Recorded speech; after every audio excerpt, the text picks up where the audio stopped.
Hey, here I am. It's Friday, and I'm a bit late because we had the Thursday night hangout where almost 80 of you, I think I saw the number 80 in attendance. It was awesome. Thank you so much for joining me. If you want to listen or rewatch it, relive it, it's available for everybody who is a paid subscriber. Just go to patreon.com/PeteDominic. There's a link there. You should get it with the notification of today's episode. Joining me today, I have got David Rothkopf, one of the greatest. We love whenever David Rothkopf joins us from Deep State Radio. And for the first time, founder and executive director of the Progress Action Fund, Obama administration alum Joe Jacobson joins me to talk about the ads, the political ads that he and his PAC try to create.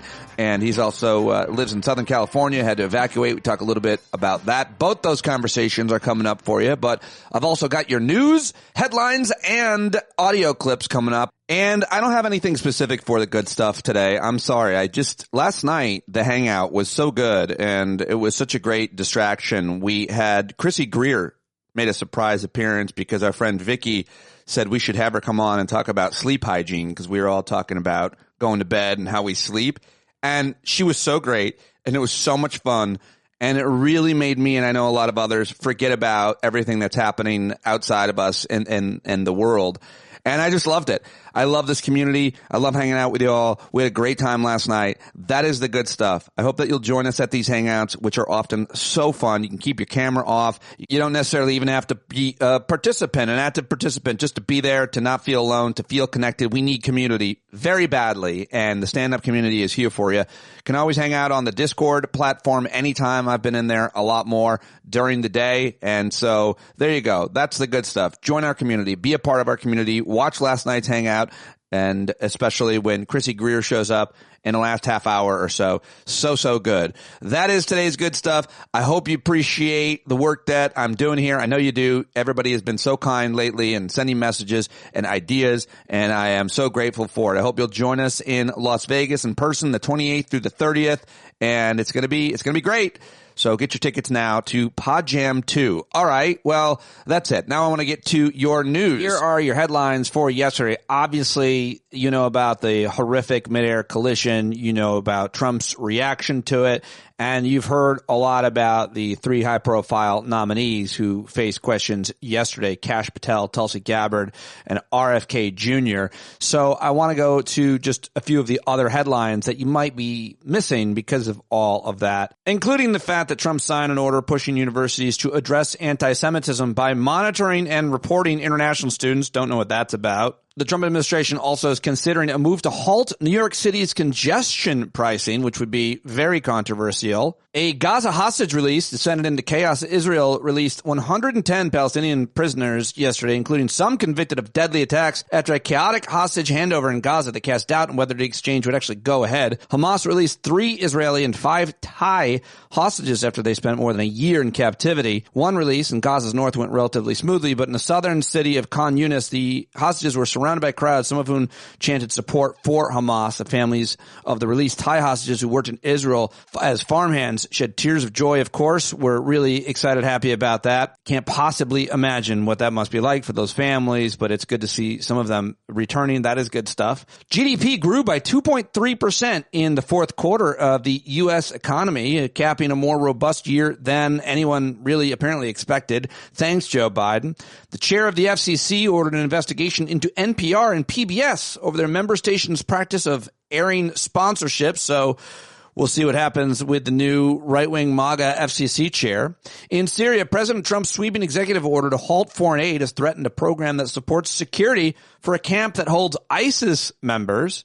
News on the California fires. Apparently moments before flames erupted near Altadena, California, there were 2 major electrical disruptions on power lines. And here's some great news. An asteroid between 130 feet and 330 feet long has a 1.3% chance of hitting Earth on December 22nd, 2032. So unfortunately, we're going to have to wait a few more years for the asteroid, at least that one, to hit us. And I don't think that's big enough to do a tremendous amount of damage to our species. So we'll have to live for another day to destroy the planet ourselves.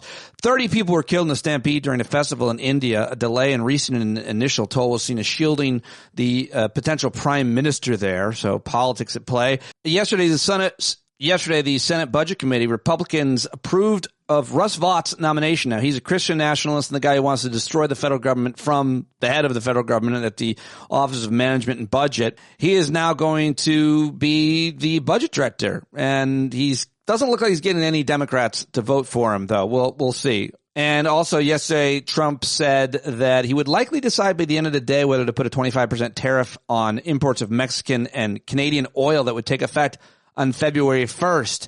So I think wants them to call his bluff. I mean, he's really going to do this. I may lose the bet that I made at the Hangout a couple weeks ago with whether or not he goes through with it. All right, those are the headlines that I've got for you from yesterday outside of everything around the horrific helicopter plane collision, the reactions to it, and, of course, the nominations, which I have a lot more of. But I wanted to read an article I wanted to read for 6 minutes. Is that going to be annoying? It might be annoying. You can just fast forward or skip ahead if it's annoying.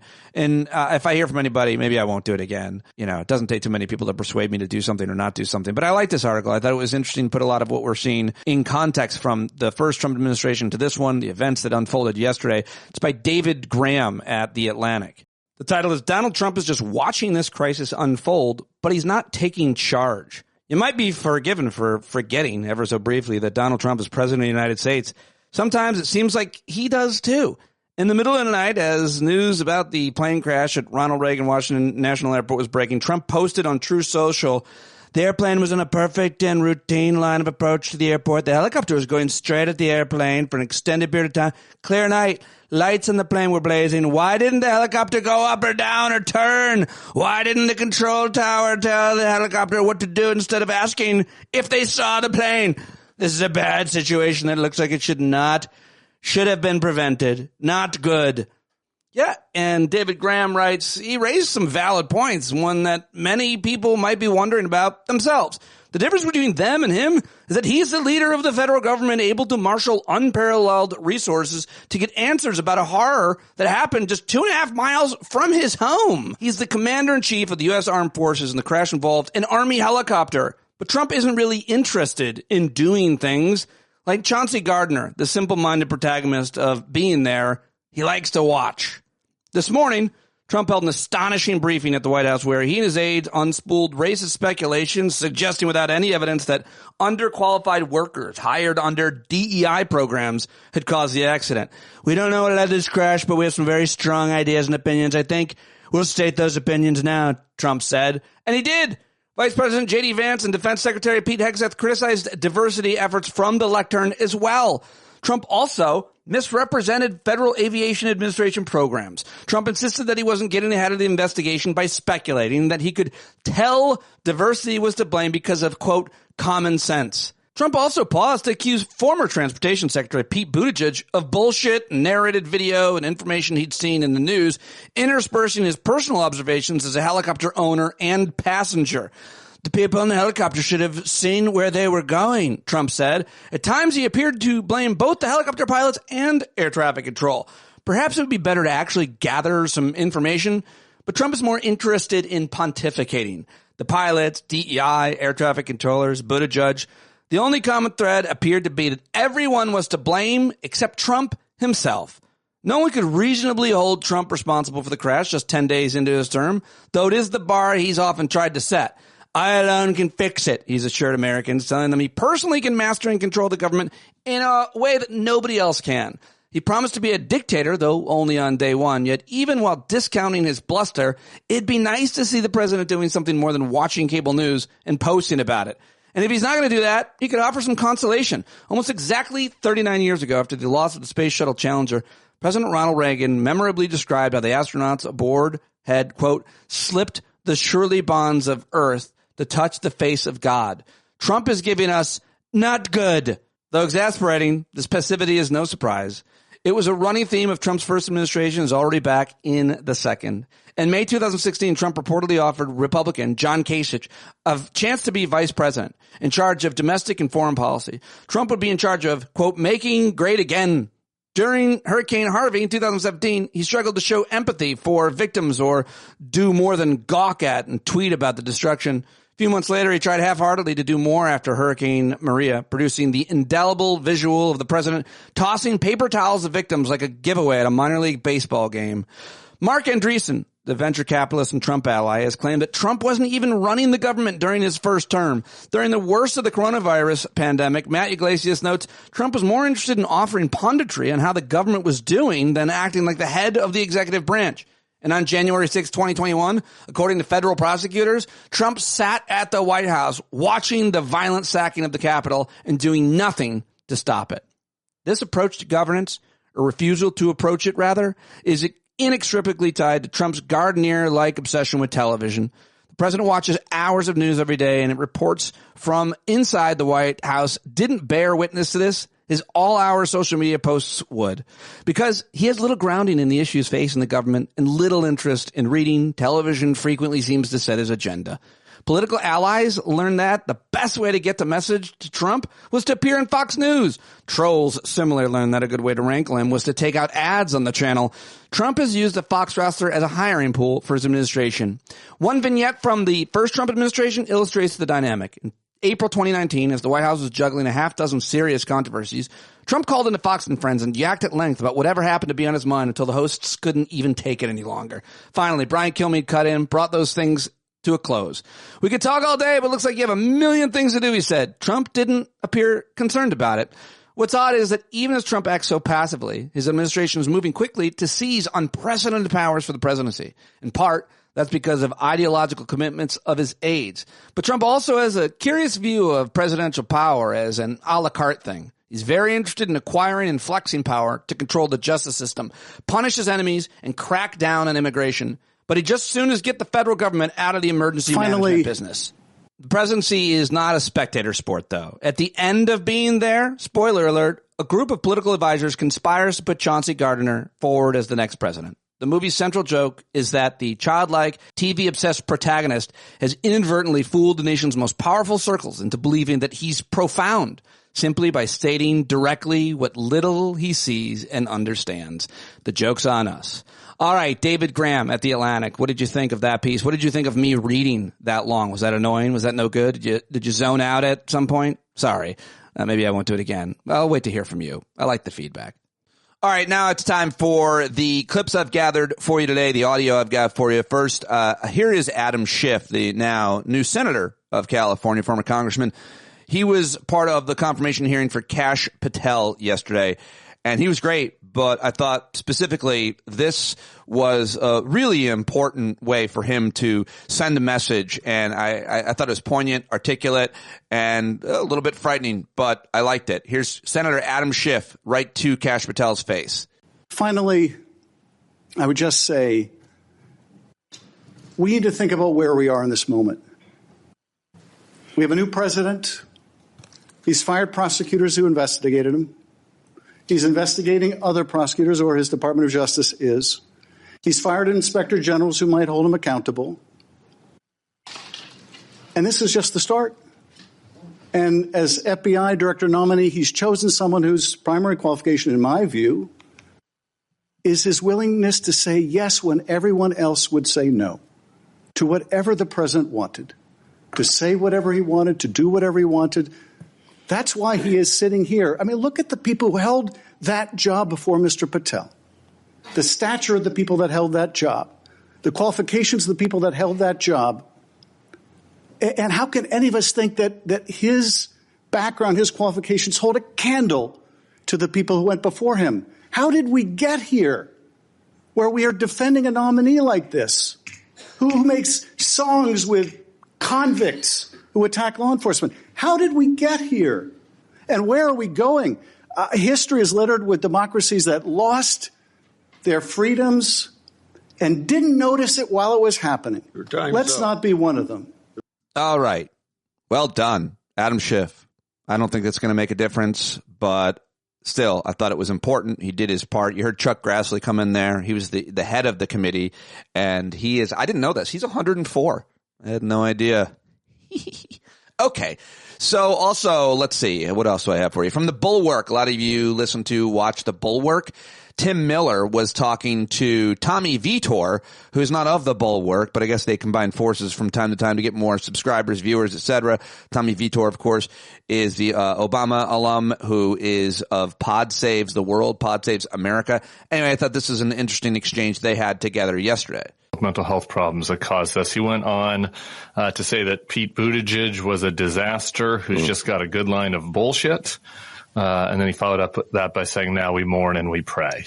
So thoughts on the president's reaction to this tragedy? I mean, I have two sort of buckets of thoughts, Tim. I mean, the idea of blaming this crash on DEI before there's an investigation and then handing the mic to a real world Boston castmate turned Fox News host turned transportation secretary, Sean Duffy, who then hands the mic over to Fox News weekend anchor turned Secretary of Defense, Pete Hegseth, is a lot.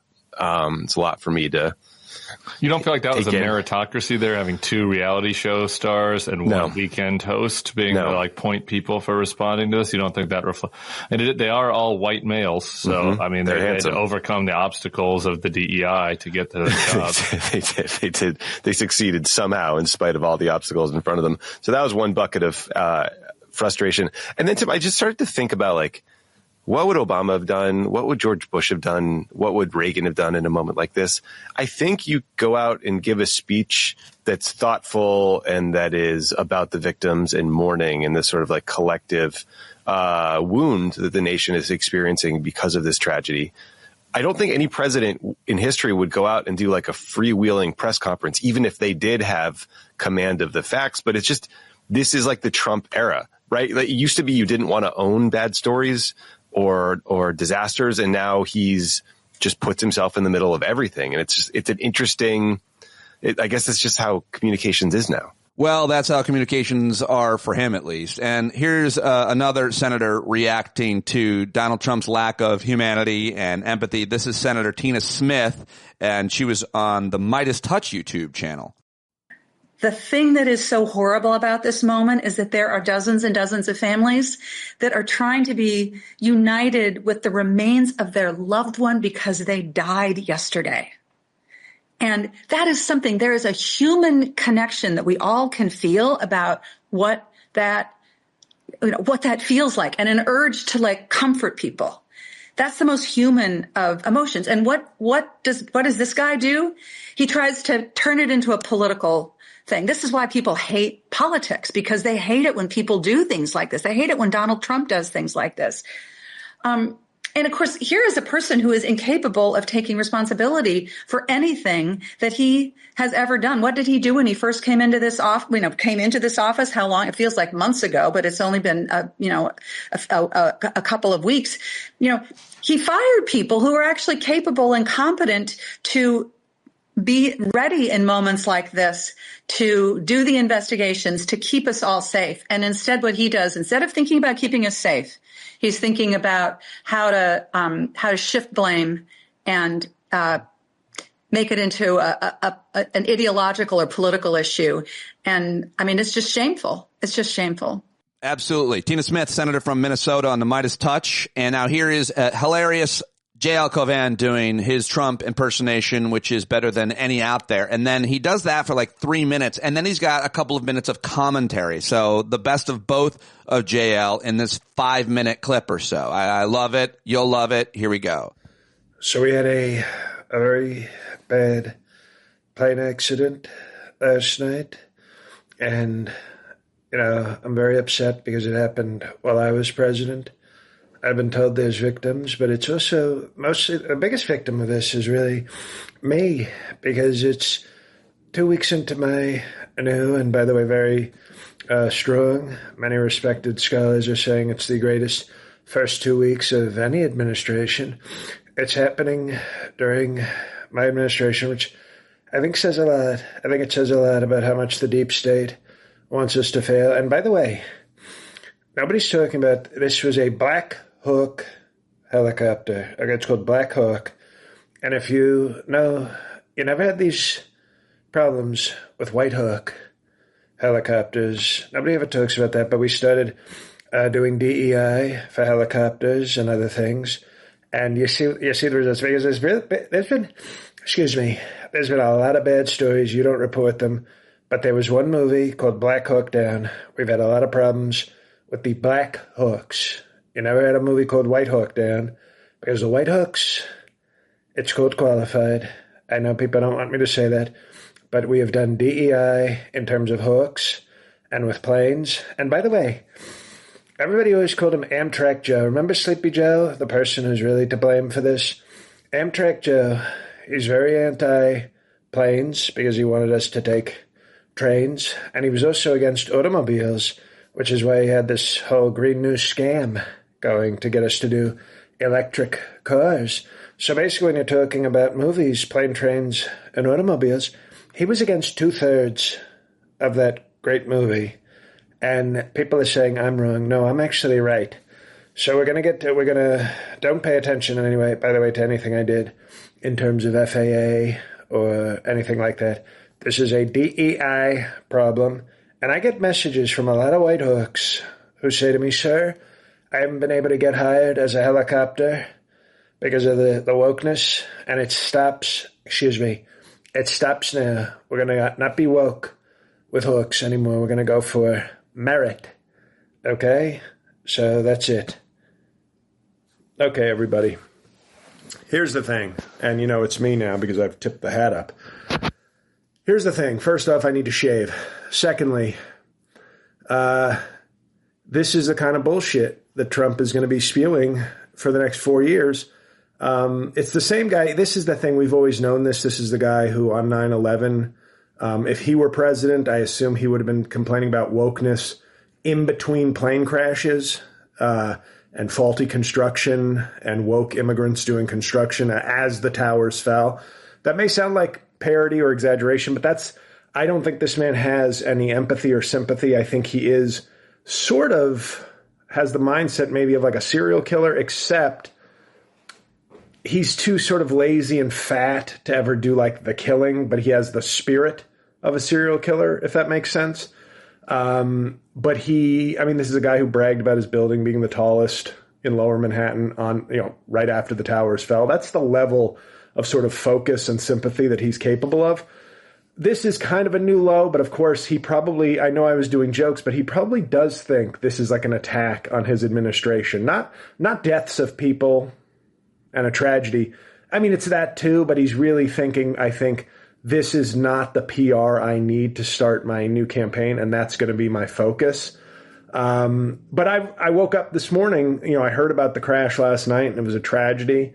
And then I woke up this morning comforted to see Real World star Sean Duffy is our Secretary of Transportation. No longer Pete Buttigieg, who's a brilliant, smart, talented guy, but he's gay, so he'll never be president. It's that simple in this country. But now we have a Real World star. I assume Puck is next to replace Marco Rubio if he steps down. And then seeing tweets of prayers from, what's his name, Pete Hegseth, Secretary of Defense, because there was obviously a military helicopter involved. So I guess he had to pause his reenactment of the bar scene from The Accused to weigh in. So he's on top of it. So we've got the absolute F team on top of this, and with a really mentally deranged, cruel person who is of a level of selfishness that is sort of almost hard to comprehend running the whole show. So remember, everybody, it was wokeness and DEI, not anything else that led to this. And don't even pause for the victims. Just focus on what an injustice this is to Donald Trump's bizarre, mentally deranged, and evil mind. All right, that's it. Bye. Okay, thank you, JL. Great, hilarious, and great analysis as always. Follow and support JL on all the social media platforms, including YouTube. Specifically, go listen to his album on Amazon. And now let's listen to a very quick exchange between Senator Peter Welch of Vermont and the nominee for the FBI, Kash Patel, who could not admit that Joe Biden won the 2020 election. This is very short but telling. Can you say the words, Joe Biden won the 2020 election? Joe Biden was the president of the United States. I'm going to stay on this. There's a difference. I can say the words, Donald Trump won. I don't like to say it, but I must say it. Okay, well, that went well. And finally, I've got for you Senator Maggie Hassan. While questioning RFK Jr. to lead the Department of Health and Human Services, she disclosed she's the mother of a 36-year-old man with cerebral palsy, and she got really choked up as she assailed RFK Jr. and Republicans for promoting false links between vaccines and autism in children. I think this is powerful, important. I think she did a great job. That I am the proud mother of a 36-year-old young man with severe cerebral palsy. And a day does not go by when I don't think about what did I do when I was pregnant with him that might have caused the hydrocephalus that has so impacted his life.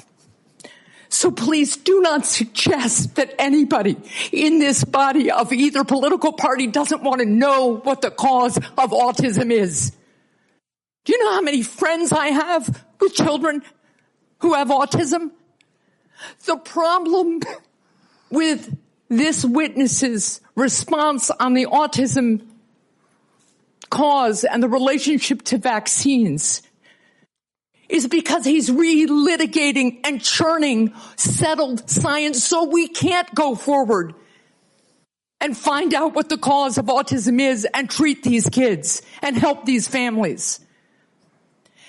Mr. Kennedy, that first autism study rocked my world.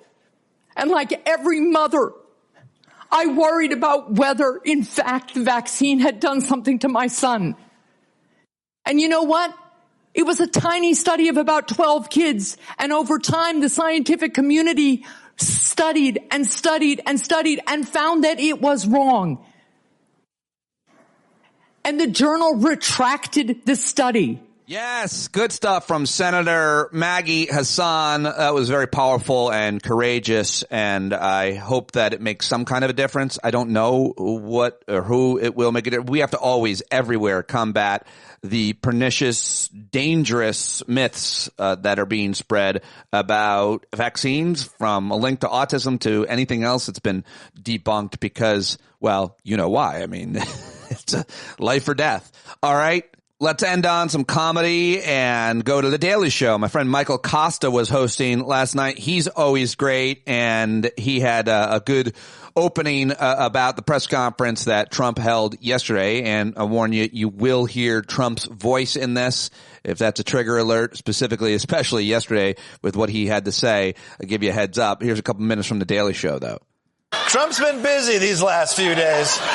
Signing orders, reinstalling the Diet Coke button, grabbing Panama by the canal. But it was only a matter of time until he had to start presidenting for real. This morning, he held a press conference to address the tragic plane crash in Washington, D.C. last night. And remember, one of the most important things a leader can do in a rapidly developing, difficult situation is to calm people down, stick to the facts, and keep your uninformed opinions to yourself. We do not know what led to this crash, but we have some very strong opinions and ideas, and I think we'll probably state those opinions now. I mean, or we can just speculate wildly. Why not? I get a little bit nervous when Trump has a strong opinion. You know, it's never something unifying, like sunsets are beautiful or love is the answer. But this is a new term, and he's only a few days in, so let's give him the benefit of the doubt. What's Trump's opinion about what happened in D.C.? The FAA's diversity push, a big push to put diversity into the FAA's program. The agency's guidance on diversity hiring, the FAA's diversity and inclusion hiring plan. Damn you, diversity initiatives. Why are you responsible for every historical tragedy? The fires in Los Angeles, DEI. The bridge collapse in Baltimore, DEI. The Irish potato famine, DEI. Slavery, DEI. Did you ever notice how many minorities were at slavery? It's all DEI. Just to be clear, Mr. President, you have evidence that diversity initiatives are responsible for this tragic crash. You're not just saying this, right? Right? I'm trying to figure out how you can come to the conclusion right now that diversity had something to do with this crash. Because I have common sense. There you go. No. There you go. There you go. He has common sense. It's just a coincidence that his common sense happens to align with his long-held prejudices. So let's spin the big wheel of blame to see which minorities are responsible for this crash. Who will it be this time? Black people, lesbians, trans Armenians? The FAA is actively recruiting workers who suffer severe intellectual disabilities, psychiatric problems, and other mental and physical conditions under a diversity and inclusion hiring initiative. They include hearing, vision, missing extremities, partial paralysis, complete paralysis, epilepsy, and dwarfism.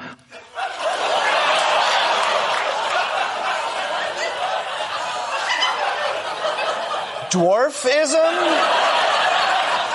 I can't believe it. It's only day 10 and Trump is already this far down his list of scapegoats. He's blown past race and gender and now he's hitting dwarves? Is he really suggesting there was a plane crash because someone with dwarfism worked in air traffic control? Does Trump think they couldn't see the control panel and they were just... Yeah, really tough to take right there, but good stuff from The Daily Show and Michael Costa. Sorry you had to hear Trump. But now it's time to get to far better, smarter voices. David Rothkopf. We love when Rothkopf joins us. You can hear him every day over at Deep State Radio. Great series of podcasts. Check them out. Also read him at needtoknow.substack.com. He's also publishes at The Daily Beast and more. He is the author of 10 books and a really smart guy. I always love when I get the opportunity to catch up with him. Today is no exception. Let's do it right now with David Rothkopf. Oh, there he is now. The king of wokeness. Woke. The wokest of them all. I love being woke. Captain DEI, everybody. The D in DEI stands for David. That's right. And the I is for Rothkopf, everybody. For me, I is for me. Oh man, here's my first question. What would it look like if the left, if the rest of us flooded the zone? I cannot wrap my head around everything that we're supposed to or not supposed to be taking in right now between the confirmation hearings, a horrible midair collision, and everything else that we're dealing with, the Nazi salute. It's a lot, David. It's a lot. What would the left flood the zone with? Like size, pearl clutching, be like, oh yeah, here's Chuck Schumer wagging his finger, but a lot. I know we wouldn't be able to do it. We don't live in the same planet, in the same.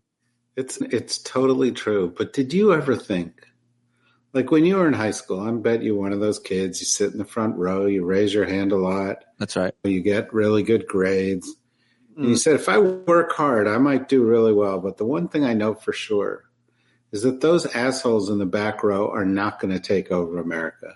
The ones that are going out and smoking in the parking lot and beating up the little nerdy kids, those guys will never take over this country because they're jerks and they're rules and we got filters in place to keep those people out. First of all, I was a social butterfly, so I moved between both groups to be safe, to cover my ass. And second of all, I think to some extent I already thought a lot of them were running the world. A lot of jocks that got everything and won everything. They just kept winning. But I think you got to separate them from what we're seeing now because I can't find where the principles are. They seem completely without morality. For example, specifically, I was thinking about how RFK Jr. is as radical and as far as open on abortion as you can be, as you can have as a stance. And I haven't seen one senator ask him about it because they don't actually have principles about abortion. They did ask him about it, actually, during yesterday's hearings. There is an interesting thing, which goes to your point about principles. Tulsi Gabbard was Democrat. RFK Jr. was a Democrat and is very pro-abortion most of his life and is part of the Hollywood elite that the Republicans hate. The Treasury Secretary is gay. He's a gay gentleman with a husband and a gay child and a child. I don't know anything about his child. But the point is, There are all sorts of people around Trump who don't fit the profile that the right-wing white supremacist would like. And the reason is he doesn't care about anything except Trump. Right. And he'll take anybody who will bend the knee and promise to be loyal and who he thinks can help make him more money or make his family more money or make people love him. And so I would add the other stipulation or criteria is people that will carry out the revenge that he needs to live. We'll see. We'll see how that goes. I don't know. I think there's going to be a contest within Trump, and maybe he doesn't have to choose. There are only a certain number of hours in the day. And I just think the kleptocrat is going to win out day in and day out. Like, how do I make more money? How do I help these other people make more money? The support he's really got, the ones who really write the checks, they're all about the money. I don't know. I think to describe, sticking with the lack of principles that we've seen from a lot of these cabinet secretaries, their loyalty is to him and to power. They want to be in these jobs, including the Republican senators, Republican congressmen, and so on. But kleptocrat is the billionaire, the donors who are going to basically take everything and win everything with their multinational companies. But I still feel like these people, like a Tulsi Gabbard or an RFK Jr. or a Kash Patel, they don't have any principles or moral standards around any issue at all. It's about getting this job, being close to power, being a celebrity, being well known, and maybe turning that into money. But they don't have any moral principles that are in the way. Yeah, you mean just like the people around Joe Biden who lied about his decline for a year? Who just wanted to be in power, so they didn't want to admit that the president was too old to continue as president? Your point of bringing them up is that they're everywhere? No, my point of bringing them up is that Washington is about people who want power. Yeah. And there were a lot of people around Joe Biden who were like, I'm not going to call out Joe Biden because if he stops being president, I'll stop being powerful. Same with Dianne Feinstein and others. How about that Bob Menendez, though? He got 11 years. What do you think of that? Well, I think it sounds like he should have gotten 11 years. Now that I'm from New Jersey, and frankly, that's something we look for in a politician. Yeah, nobody was surprised that. We don't begrudge him the chance. I probably wouldn't have walked around with gold bars in my pocket or whatever he was doing. But no, I'm making light of this. It is mind-blowing. We're in a moment. It's just so hard to take it all in every day. And it's the media covers it poorly, but still it's seeping through that something really big is happening. They're trying to just ignore the law, saying, no, that the Constitution, where the Congress gets to spend the money, no, let's just ignore it. Let's see what happens. That's their whole attitude is let's challenge everything. We won't win every fight. We'll win a lot of them, and we'll be more powerful at the end of it. And this display today, I don't know, what did you think of that? Trump coming out, and there's this horrible tragedy, and in a split second, he's blaming it on diversity, which means essentially what he's saying is it was either people of color or gay people or women who caused this problem. And it's so shocking. And they're like, no, we're not going to fund schools that do this, and we're cutting it out of the military, and we're going to rename places after Confederate generals, and racism is so central to the whole thing. It's not just authoritarianism. It's not just kleptocracy. It's not just incompetence. It's incompetence and racism and autocracy and love of our enemies and all these other things all at once. How are you supposed to even synthesize that? Racism is central to the whole thing. It's a really good point. In terms of the question you're asking, what do you think the answer is? You're a part of the media. You do a daily podcast. You go through the news. It's great. People should listen to it at Deep State Radio Network. And obviously you're publishing new articles almost every day on your Substack and elsewhere. So what do you think the answer is for the media? How are you deciding to focus your work? I think, first of all, the job of the media is to tell the truth. And the reality, we just did a podcast today I did with Jeff Jarvis and Dan Frumkin, who are media critics. And one of the things we're saying is the media is failing at this. The New York Times is Trump acts like an authoritarian. The New York Times is calling him muscular, which is what? And obviously the Washington Post, the Jeff Bezos Washington Post, is not doing its job, and people are leaving it in droves. And so they're failing. And frankly, I think they're shifting off the stage. Old media, all the old media, it's just not as important as it was. New media, distributed media, people, this, what you're doing, what I do, other people, that's playing a bigger and bigger role in influencing more people. And so I think the first job that we have, to the extent to which we feel like we have a journalistic obligation, is to tell the truth, or to get to people who tell the truth, because that's where you start, right? If you're not actually dealing with the truth, I don't think we need one bit more propaganda out there. We just need the truth. And then what you need to do is you need to identify the real problems, the big problems, and not get caught up in the bullshit. Trump says, I'm going to eliminate FEMA. No, he's not. First of all, he doesn't have the authority to do it.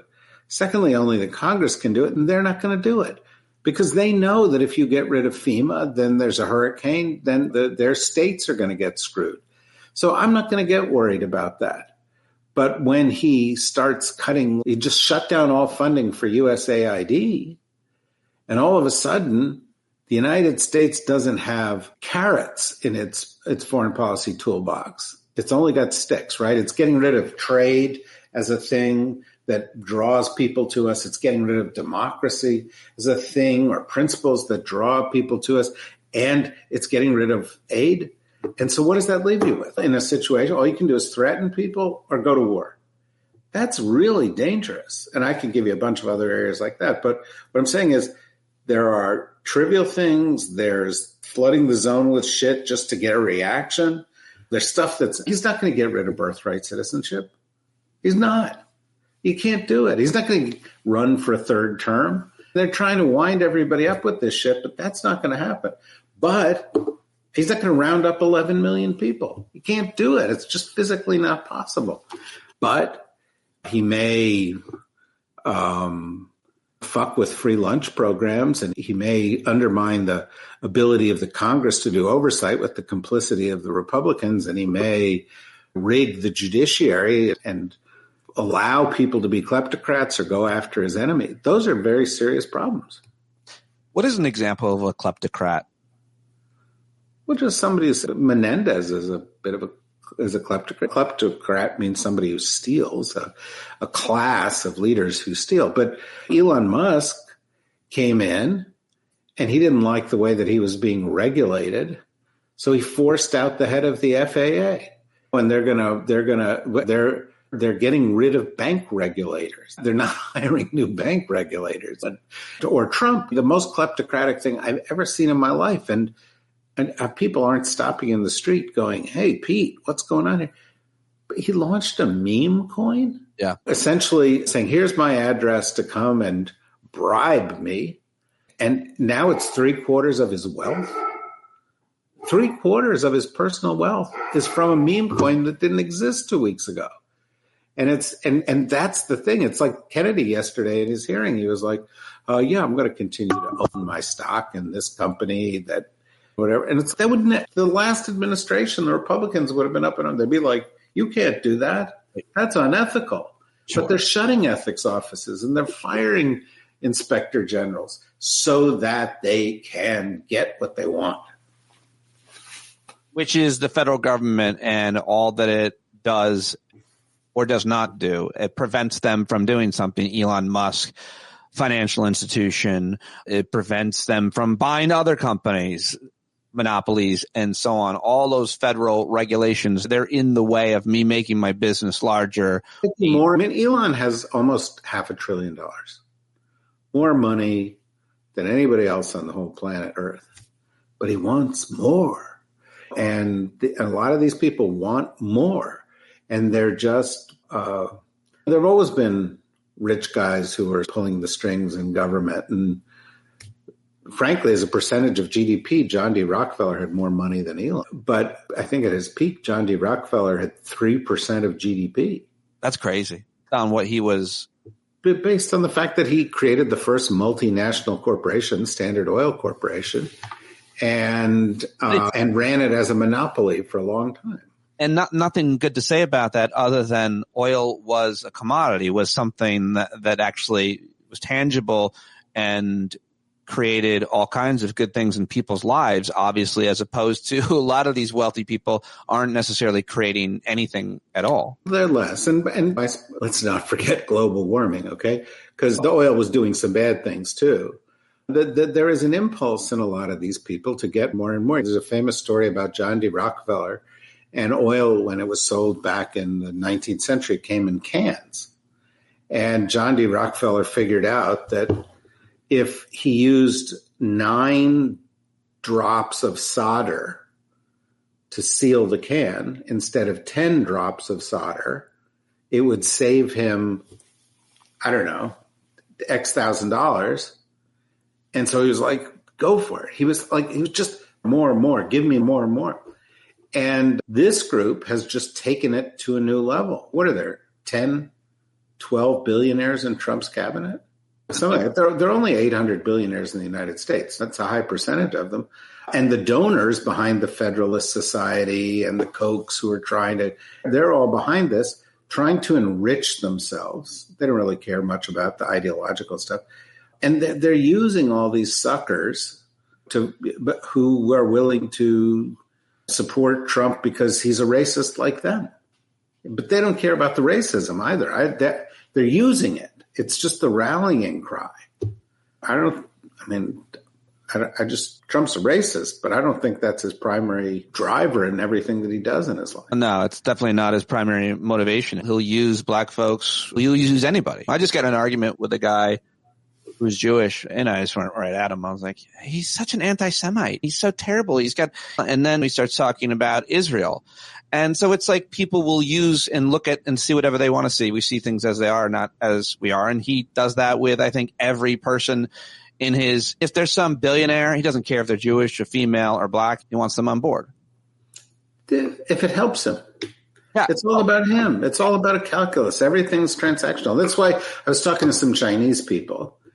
Trump has said all this hard shit about China and tariffs and stuff. And they go, but we know. Yeah. With Trump, it's all a negotiation. The first attack, it's just a negotiation. The first tariffs, it's a negotiation. We'll come back. We'll settle at a level. He'll get credit for it. And we can move forward. You mentioned Chinese folks. You're the former editor of Foreign Policy magazine. People all over the place. And when it comes to foreign policy, just what's your general take on what's happening there? Not only with the appointments, Rubio sails through, but then they cut foreign aid. They cut PEPFAR, and then they replace PEPFAR. But we're having disputes with Canada, Panama, everywhere. And you're hearing a lot of Europeans and Canadians like Chrystia Freeland and others, even the conservative guy that might be the prime minister, I think, fighting back and pushing back. So it seems like a lot of people in the rest of the world, that what happened in Colombia with their president, are doing what they can to push back, but they don't have very much leverage to do it with. What is your around the world report reactions to what we've seen so far? I mean, it's a couple of things. First of all, I don't much like Rubio. If you elect a Republican, you're going to get a Secretary of State like that. He's qualified to be Secretary of State. And I don't think Hegseth is qualified. But I wrote a column in the Daily Beast a couple of days ago in which I made the point, I almost feel sorry for these guys because of the stuff that you said, that a lot of the tools that the U.S. government had being taken away from them. Aid is being taken away from them. Democracy, trade, all of these kind of things. And the alliances, he's attacking our allies. So those are a big tool of our foreign policy.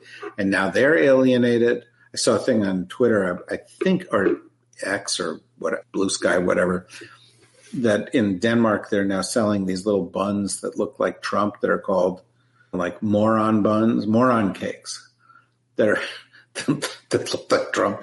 There's a lot of people, and particularly in Denmark, they're quite angry with Trump. Because of the Greenland. Because they've controlled Greenland for 800 years. People in Greenland don't want to be controlled by the United States either, by the way. But I think that the State Department will grow weaker under Trump, for sure. A lot of people will leave. I've talked to a lot of people there. They're just going to leave. Hegseth isn't going to do anything big. He's going to deal with DEI, and he's going to be the highest ranking press secretary in Department of Defense history, because that's why he was hired, just to be a spokesperson for whatever it is that Trump does. He has no defense policy experience. He's not going to develop defense policy. And I don't know whether Tulsi Gabbard will get in and run the intelligence community. She might not, but these people are all going to discover that they have no control over the outcomes, that Trump is a bull in a china shop, and that a lot of the tools that the U.S. has used to manage global affairs are going to disappear. Meanwhile, the Chinese are like, oh, so you don't give out foreign aid anymore? Let's go and visit the people that you used to give foreign aid to, because all of a sudden they're going to have more influence with them. And, oh, you don't respect the global trading system anymore? Okay, enough of that stuff about us not respecting it because you're in no position to argue. Or you didn't like the idea that we were going to take back Taiwan, which was traditionally a part of China. But the president in his inaugural address said territorial expansion is one of his games. And he's taken back Panama, or he's taking Panama, and he's taking Greenland and stuff. The Chinese are like, okay, we'll take it. Happy Year of the Snake, which started yesterday, right? But so I think we will emerge generally weaker. I think Trump will probably get more done in the Middle East because they like him better, and so he'll get some stuff done there.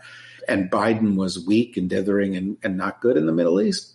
And that's an understatement when it comes to Gaza.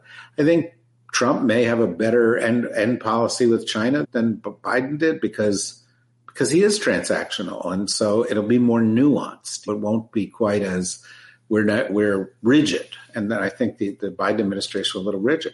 Obviously, relations with our allies are going to be worse. Russia's going to be more powerful.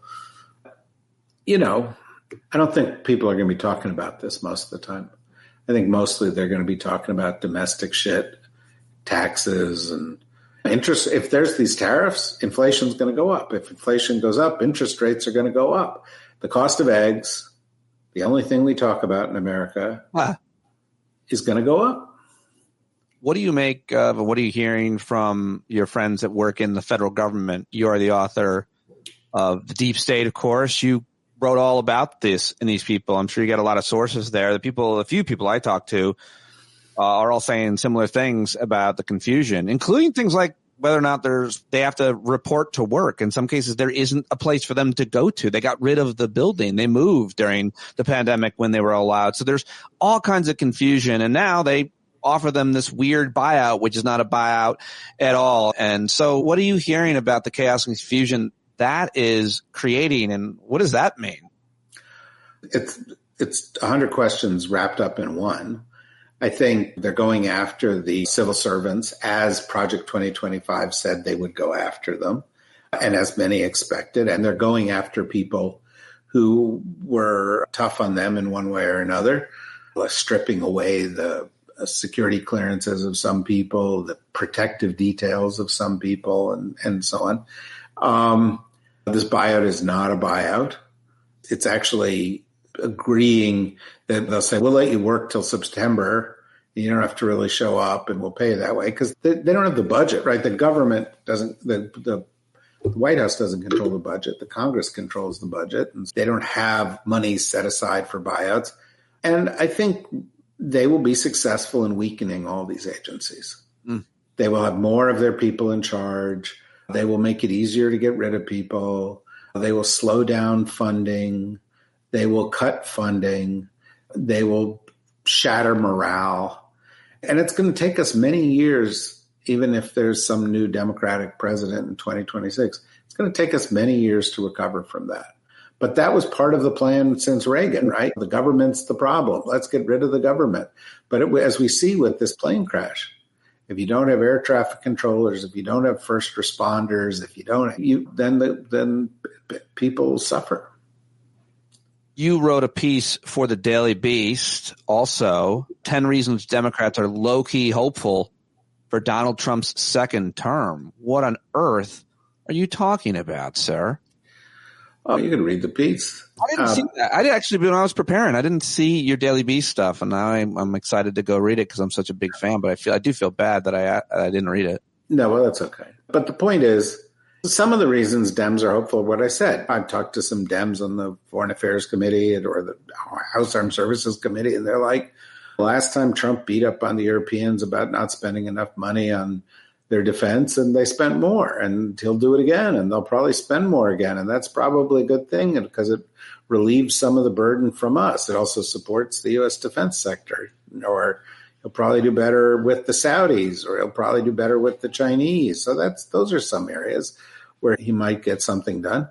The government probably should be scaled down. There probably are some ways to save money, not the way they want to do it, but not out of the question that some efficiencies will be achieved. So that's what they're saying, low-key things. And then there's some other things like that are maybe sound a little bit snarkier, or what I call in the article Trumpenfreude, which play in Schadenfreude, which is there are a bunch of things that Democrats look at and say, we've seen what happened. Trump was president last time, and then the Republicans lost 3 elections after that because he was a crappy president. And Trump becoming president and projecting strength when Democrats look weak might make Democrats think, hey, maybe we ought to look strong again.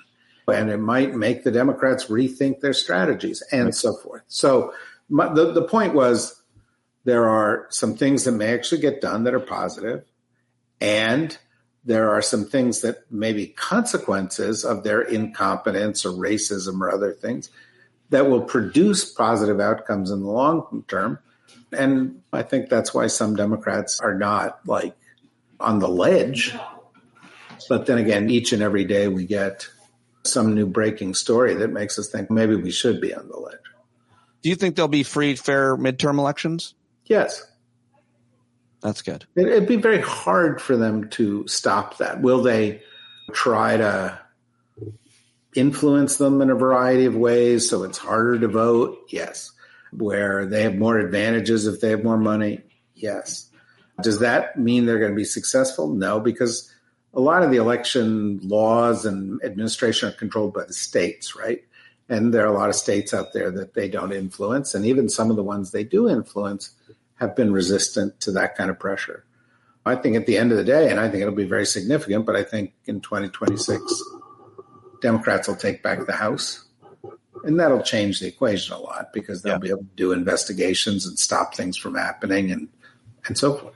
I've taken up 30 of your minutes, and I really appreciate each and every one of them. It's great to catch up with you and get your thoughts on all of these things.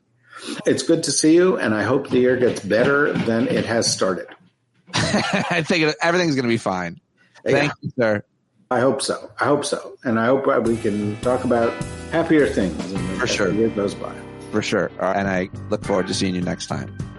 Well, that was a nice soft landing for my conversation with David Rothkopf. Hopefully you appreciated it. And guess what? I've got more coming up, my conversation with Joe Jacobson. But go tell Rothkopf how much you appreciate him joining us. Follow him on social media, particularly Blue Sky, where he's posting a lot. Read his Substack and more. But now it's time to get to a second guest, a bonus guest on today's show. Joe Jacobson joining me for the first time. He is the founder and executive creator of the Project Action Fund, creator of a whole bunch of viral ads during the last cycle. And you can check out and learn more at progressactionfund.com. Political strategist with 8 years of experience in electoral, lobbying, and government. Before Project Action Fund, he worked for the Service Employees International Union as well as the AFL-CIO, and a real smart guy that I enjoyed having a conversation with, and I hope that you do as well. Let's do it right now for the first time with Joe Jacobson. All right, there he is, Joe Jacobson, joining me for the first time. It's great to meet you. It's great to have you. And before we get into, obviously, your work and the issues of the day, I'd like to talk about the issue of the day for a lot of Americans, including you. You've been greatly affected by the fires in Southern California. You've lived out there for 10 years. You had an apartment in the Palisades area, and you've been living in a hotel. You got injured. I mean, Jesus, how are you doing? Well, thank you for having me on, and thank you for asking. I'm doing okay given the circumstances. Luckily my house wasn't burned down. I have an apartment that's still standing, but the smoke damage, the power situation, no clean drinking water. We're just gonna have to see what happens, just because it's not habitable right now. but there have been people who have died and people who lost their homes. I worked with the Pacific Palisades Democratic Club previously, and like most people I know in the club, their house is just completely gone. They've had to buy new homes, so it's a really difficult time. I'm one of the lucky ones, but things are not great, to say the least. Yeah, man. How was the evacuation for you? What did it look like? Was it quick? Were you on edge? Did you just have to pack up and run out? Yeah, I packed up pretty much everything I could that I didn't want to burn down. I like went through my mind, what is unburnable, like sentimental stuff. So I got some stuff like my grandma, she passed away a few years ago. So I got some stuff that I made for her. I keep all like my family cards. Anybody who's ever sent me a card, I keep that. So sentimental stuff. Some clothes because gotta look good for all the viewers on the interview here. But the process was just so quick. I think, man, it was like, I don't know, 11:30. I just see all this smoke, like maybe a half mile away. I get a notification on my phone that there's like a yellow zone, which is get ready to leave. I pack up all my things within 45 minutes, and then when I get to my car, it turns red. And I got to get out of there. So it was about an hour time frame from realizing, okay, I'm in the danger zone to, I got to get the hell out of here. So it was about an hour, I would say. Do you look at what's happened there and have, are you doing any finger pointing? Do you think there's any one entity, organization, or even individual responsible for any part of this, the fire starting, the fire growing, the fire not being put out effectively? Or do you look at the situation a little bit differently in terms of what the circumstances were ecologically, climate change, and all the rest? Is it a mix of it? How are you seeing, where the blame lies, if any? Yeah, I think there's a lot of blame to go around. I mean, I'd be remiss if I didn't make climate change. It's just making these things much more common and much worse. And we have to do everything we can to mitigate its circumstances. I'm hoping that President Trump listens to some of the people in his administration who are on the business side who like the tax credits that the Biden administration put in place for clean energy, for electric vehicles. So I'm hoping some of that stuff stays as part of the Inflation Reduction Act. But at the same time, two things can be true at once. We need to tackle climate change, but the local, federal, and state response was not great. I mean, it goes without saying, the mayor should not have been in Ghana sipping cocktails. Right. She was literally sipping cocktails when this was going down. And she knew it was going to, there was a warning. The fire department warned her about this, and she only left after people had been evacuated. Like, that's just leadership malpractice. And I think as a Democratic Party, if we're asking people to vote for us, we need to be on the ground and listen to the people who are telling you, like, yo, this is going to be bad, like, be here. But if we're not having competent government, then Donald Trump becomes president, unfortunately. Yeah, that's one thing that can definitely lead to people's cynicism, obviously. In terms of the process now that he is president, Republicans are in charge of Congress. What do you make, Joe, of this controversy about federal aid being given to California? California, of course, pays more into the federal government than any other state, and I think more than most combined, actually. And now they're talking about withholding federal aid unless Californians bend the knee and change laws like voter ID and immigration and other things, which are not connected here. This has not generally been a political football. Federal aid is given to disaster areas. I mean, we can talk about where it was and what the issues were, but what do you make of the conditioning of federal aid unless California changes the laws and rules and accommodates Republicans and conservative ideas? It's horrible and despicable. Look at North Carolina. The Biden administration, say what you want, but they didn't condition aid. George W. Bush didn't condition aid to Hurricane Katrina. Obama didn't condition aid for, I forget the name of the storm in the Northeast that happened in 2012. But just, this is not a thing that happens. But Donald Trump is just absolutely off the rails. He's so transactional, no empathy. A sociopath. Let's get a doctor on the line. But, he has no empathy. And what I would remind him, actually, Kevin McCarthy and Republicans did this back a few years ago when he was president, was that Republicans live in California, too. Like, Palisades is actually one of the more Republican areas of Los Angeles County. Don't get me wrong. There's a lot of Democrats there. But I remember I was there on Election Day. I had Election Day watch party. And I ended up talking to some Trump supporters at the local grocery store. And there's like a big Trump, merchandise stand outside of that grocery store. So this is a very moderate area. I'd say 50-50 more or less. So President Trump, when he was told back in 2020 that Republicans live in California, he ended up relenting on the disaster relief. So I'm hoping that some people will get in his ear, but I'm not too confident. Well, let's talk about your work and the way you see the situation that we're in now. A little bit about your past. So Joe's first time on the show. I'm getting to know you. I've read all about your career, and impressive. I mean, you worked in the Obama administration. You're the founder now of this PAC, the Progress Action Fund, which we'll talk about. But you've worked for a number of different organizations. You worked for Senator Wyden at one point. Take us through your career a little bit. How did you get? I think I read in your bio that it was when you were a young boy. Your grandmother introduced you to politics. She seems like a really important person in your life. Obviously, a political person. Your grandmother, really? Yeah, absolutely. My two formative political experiences have been her giving me a picture book about all the presidents. It was interesting. I was always fascinated with the impeachments page. It was like a picture book of Bill Clinton and Richard Nixon. I just can't get that out of my mind. I was just always really interested in that, even 5, 6 years old.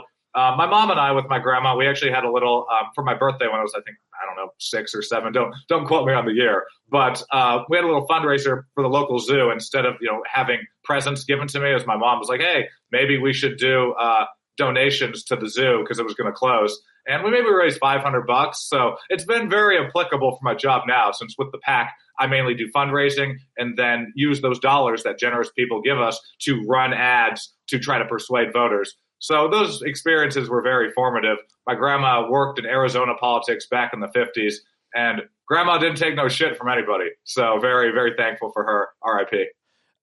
Also sounds like, you spent a lot of time working in organized labor. You worked for AFL-CIO, SEIU. Talk to me about the importance of those organizations and how they affected you. These organizations I've worked with, I have a lot of respect for a lot of people that work in them. What are your feelings on organized labor? What did it do to you? It's incredibly important because it brings people into the fold who might not otherwise be in the fold. Right. If you're a moderate person or non-political and you understand, and then you go into the union, the union is getting you a better contract. That's just how it works with collective bargaining.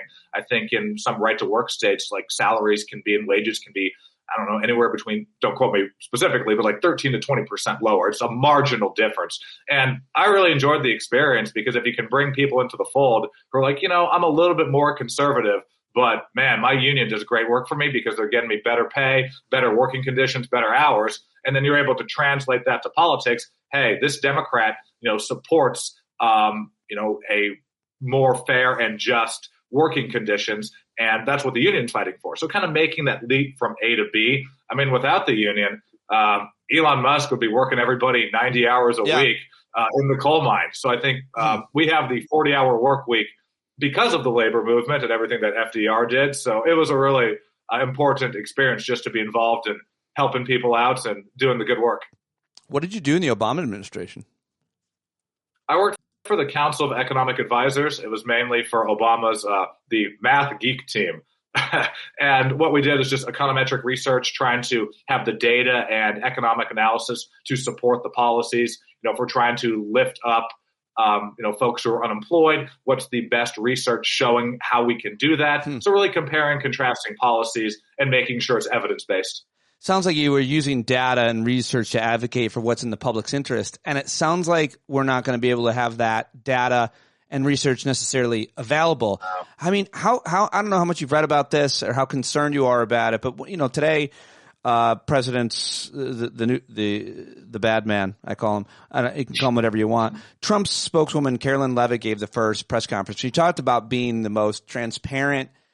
He's the most transparent president ever. And he absolutely talks to the press more than almost anybody. He's rarely honest and he's often crazy. And he's constantly saying things on social media and so on.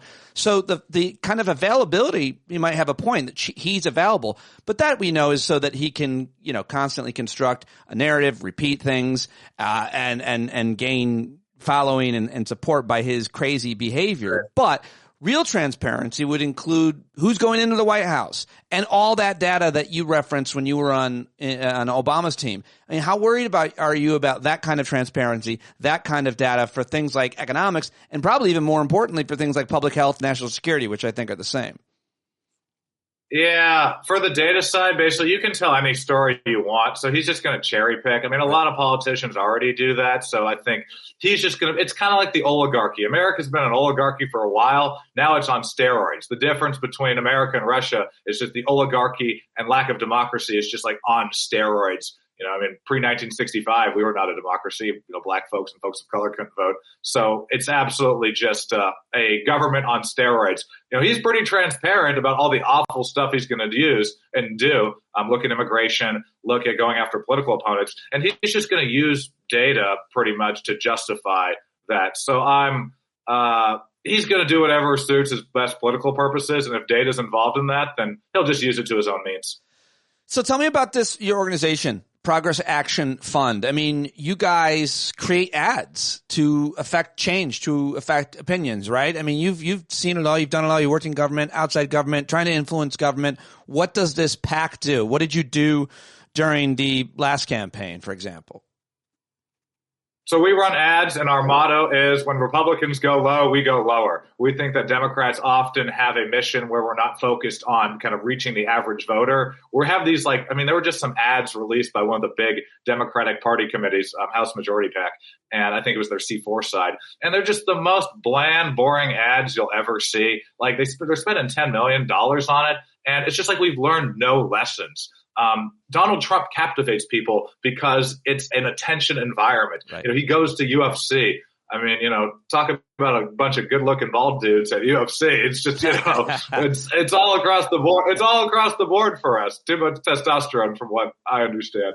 But in any case, like, he understands that it's an attention economy when it comes to politics. And Democrats are just running these bland, boring, basic ads that everybody's going to forget. The ads that we create, we focus on showing, not telling. One of our most famous ads has a couple, you know, in their underwear being intimate in the bedroom. And then their Republican congressman comes in, takes away their birth control, and says he's going to watch them to make sure they don't do anything illegal. And that's not only, you know, out of the box messaging wise, but it's also true. Chip Roy and Republicans just introduced another bill. They do this every cycle, every year, to ban Plan B and mifepristone.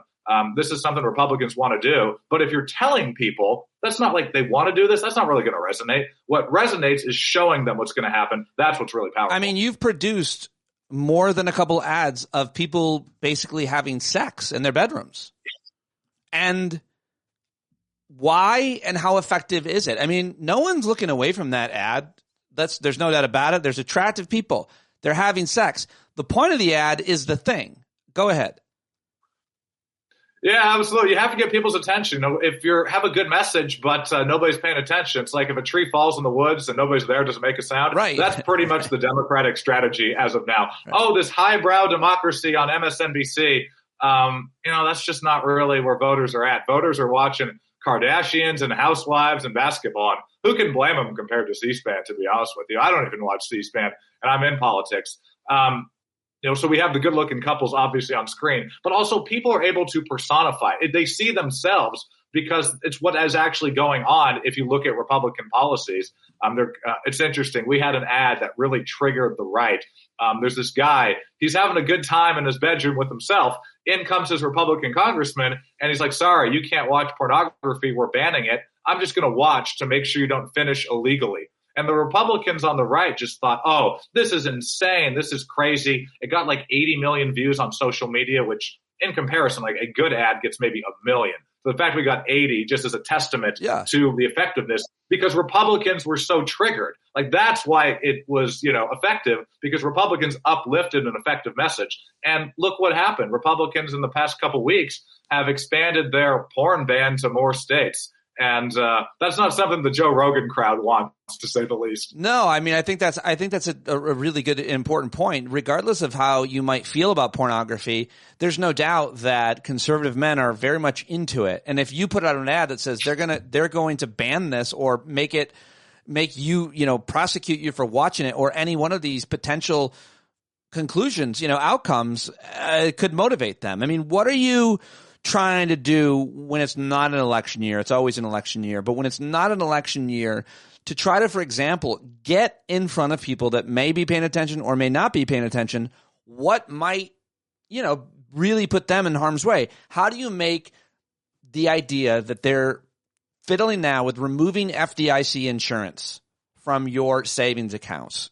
How do you make an ad that is one that proves an economic nightmare could occur if you allow this policy to go through, or anything else? I mean, some of this stuff is pretty boring, budgetary, economic stuff, but it's super important and more consequential in your life than almost anything else, including some of your, these other things that are more provocative, I suppose.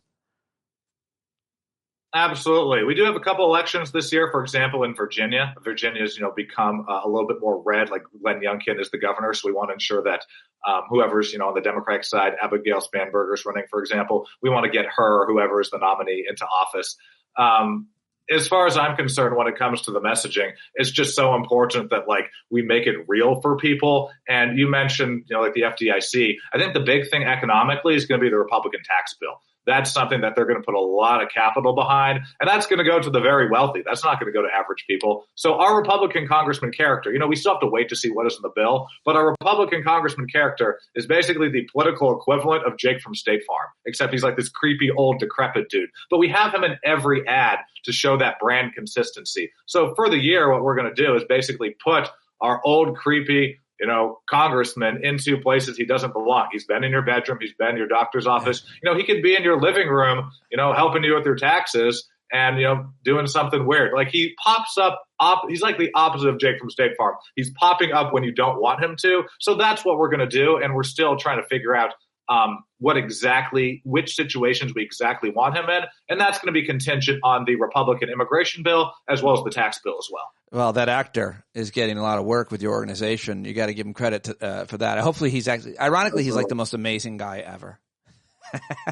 I mean, no, he's just such a nice guy. He has a joke. I'm trying to think how best to say, but basically he's played a lot of bad characters. He's played like pedophiles, he's played CEOs, and he's played Republican congressmen.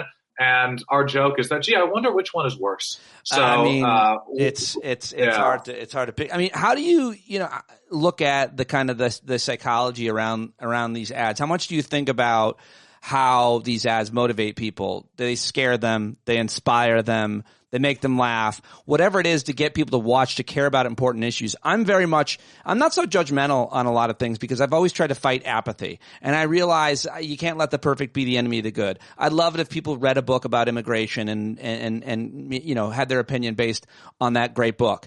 But that's not how we think. And it's certainly not how apolitical people think. And you got to meet people where they are at. You can't let the perfect be the enemy of the good. How much do you think about what is actually going to be effective? Because you might make an ad that I think is great, but doesn't necessarily move people in the direction that you hope to. So we test the ads to begin with. We have a testing firm that we work with, and we show the ad, have them to a sample size 500, 800 people to see how they move the needle. And our ads are very effective. Based on the metrics we have, they're 3 times more effective than the average political ad, more effective than the Harris pro-democracy ads that she ran at the end of the cycle. I think our overlying philosophy is be provocative. That's Donald Trump's philosophy as well. Like he's getting attention through earned media because he's provocative. And like that porn ad I mentioned where the guy is, doing his own thing in his bedroom like he should be allowed to because he has personal freedom. Republican congressman comes in and says, sorry, you can't do that. Like that's a personal freedom issue, but it triggers people on the right because they just know that their base of, white men, essentially, it's a wedge issue, and that leads them to kind of uplift it. So if we can be more provocative, I think, and really touch base on personal issues, like democracy is such a abstract concept, but privacy and what's happening at your kitchen table, that's very real. So if we can be provocative about things that are really impacting people's lives, then that's going to get media attention because we have to compete with everything. I mentioned Kardashians and basketball, nobody's going to be like, wow, I want to listen to C-SPAN after work compared to, what LeBron's doing. So it's just this competition. And that's why we need to be provocative. And that's why we need to be focusing on issues people impacts them every day. I mean, to be fair, that one ad wouldn't work on me because my kink is to have a Republican congressman walk in on me when I'm masturbating. But most people don't share that. I'm weird. I'm super weird that way. No judgment for you. Listen, you live your life. I'm a libertarian in that sense. Live your life. How did that guy get in here? Well, come on in. I mean, also when I say meet people where they're at, so much of it seems like it's still on television. But I certainly noticed in the last few election cycles, I'm getting ads from very local races, town council, Board of Education, etc. How much do you think about that strategy? How much should we be thinking about making these ads, putting these ads on TikTok and YouTube, obviously, and anywhere else that people are, so that when they're scrolling through Instagram, and I don't want to, bore people with all the challenges that those are, but you can't just, even if you had unlimited money, if I'm correct here, Joe, get the ad that you want in front of the people that you want on, say, Instagram, because they won't allow for it or other hurdles, right? I mean, how do you do it? How do you meet people where they're at in terms of new media and new eyeballs? Broadcast TV is very outdated. If you're trying to get a message to every voter, then broadcast TV can make sense. But that's like an older demographic. Right. I'm 30. Folks in my generation, we don't have cable subscriptions. We have a couple streaming services, and some of those streaming services don't allow political advertising. So how do you get to people? You have to be on TikTok. You have to be on Instagram. A lot of people in Democratic politics talk about Facebook. I don't know. And we saw over time that the swing voter this cycle is much younger. I don't have any friends who are on Facebook. Like, Facebook is for, my parents and their friends from high school to argue about politics. Like, that's just not where folks are at right now. But I think it's really important for us to be across the board on the paid media side. YouTube ads, for example, TikTok, there's a lot of uncertainty about that, but trying to work with influencers on TikTok. Technically, TikTok doesn't allow political advertising, but if you work with influencers, then they can kind of uplift messaging. That's how we got our 280 million views organically last cycle. Was through social media and by working with influencers. So that's a way to kind of be more cost efficient and technical. But the Harris campaign, I think a big problem they had was spending all these dollars on ads that are targeting everybody on cable TV. And even if everybody was on cable TV, 80 to 90% of the population has already decided who they're voting for. So why are you wasting $8 or $9 out of $10 to target people who already know who they're voting for? You have to do micro-targeting, and that's something that the Trump campaign did, and that's something that a lot of other Democrats like ourselves do. Unfortunately, the Harris campaign just didn't do that at the scale necessary. What else did the Harris campaign or any other Democratic campaign not do or get wrong, in your opinion?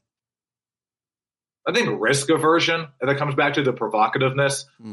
Comedy is provocative, like by nature. If you're just the most bland comedian who says something that's always been said, you're not going to be, I live in LA, so I go to the Hollywood Improv all the time. Like, if I've heard the same thing over and over again, I'm like, that's not funny. And same thing with politics. Why on earth am I going to listen to somebody who just sounds like, a robot? Donald Trump, say what you want. Not a robot. He's always saying something new. And the Democrats are kind of just more focused on the civility and highbrow stuff, like the Arnold Palmer joke Trump had. Objectively funny. When he hops out of the turkey, there's like a Instagram, TikTok, Twitter video of all the Democrats sitting around the table at Thanksgiving, and Trump pops out of the turkey doing the YMCA and his dance and stuff. That's funny, but Democrats fall for the trolling, and average voters are just like, if I see this, hey, that's funny. I don't really care. I'm not concerned about what he's doing with the pardons and stuff. Like, I'm watching Kardashians. This guy's kind of funny when I see him. So I think Democrats need to be less on the, trying to get a novel or biography written about them by Robert Carroll, and more focused on exactly how to influence voters who just don't really care. One of the statistics in the op-ed I cited recently was that voters would rather have a colonoscopy than have to deal with the American Congress. So I think that statistic says it all right there. I'd like to interview a few of those people. I've done both. I can't decide which I like more.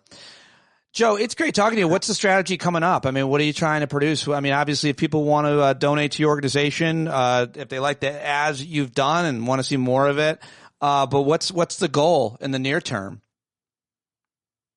Well, thank you for having me on. And people can go to www.progressactionfund.com to learn about what we do. Like I said earlier, our slogan is when Republicans go low, we go lower, since we can't afford to be worried about the civility police and the Robert Caro novels. As far as what we're going to be doing right now, we're just going to try to stop that Trump tax immigration bill. We want to put our Republican congressman character into the situation of him trying to raise your prices, whether it's, deporting people so the, agriculture industry is just dismayed and unworkable. That would increase your prices, or him trying to give big tax cuts to Elon Musk, our Republican congressman character. He has a lot of sugar daddies, and one of those sugar daddies is Elon Musk. So we certainly think we could have some interesting and very vivid content around our congressman and his sugar daddies. Well, I can't wait to see what you're doing next. ProgressActionFund.com. When they go low, we go lower, actually. And so it's effective. So whether you like it or not, it actually works, and there's a lot of data to it. So I appreciate you joining me today, Joe, and really interested in learning more about you. Best of luck out there in Southern California, and I hope to talk to you again soon and keep in touch. Appreciate you, sir. Thank you again. All right, there he goes, Joe Jacobson. Thank you very much, Joe, for joining me. And, of course, David Rothkopf was here. Let him know that you heard him, both of them. Thank them for joining us. It always means a lot. And thank you very much for another great week of shows. Cannot do it without your paid support. If you're not already a paid subscriber, please sign up now, patreon.com/Pete Dominic. You can also start following me on Substack. I've got it up, and there's 1,000 subscribers there. Just search my name, Stand Up with Pete Dominic, and you should find it. And right now it's just the podcast on there, but I'm hopefully gonna start programming it and editing it and posting on it, and so we can get that going, because that's the best way to get discovered these days, Substack and YouTube. So I'm investing a lot of time and energy every day and every week into that. So please go subscribe to both of those. That's all I've got for you. Trying to get Christian Finnegan to join me for Saturdays with Christian Finnegan, and maybe I'll talk with Segall for Sundays with Segall. Who knows? Maybe I'll just chill this weekend. I am not positive what's going to happen, but I know that I'll be here with you and for you, or I hope, and I'm always happy to have you with me and for me. Thank you very much for your support. Check out the Discord platform. That's it. That's all I've got. JohnCarroll.org right now. Go buy his music. You guys are the best. Thank you. Bye.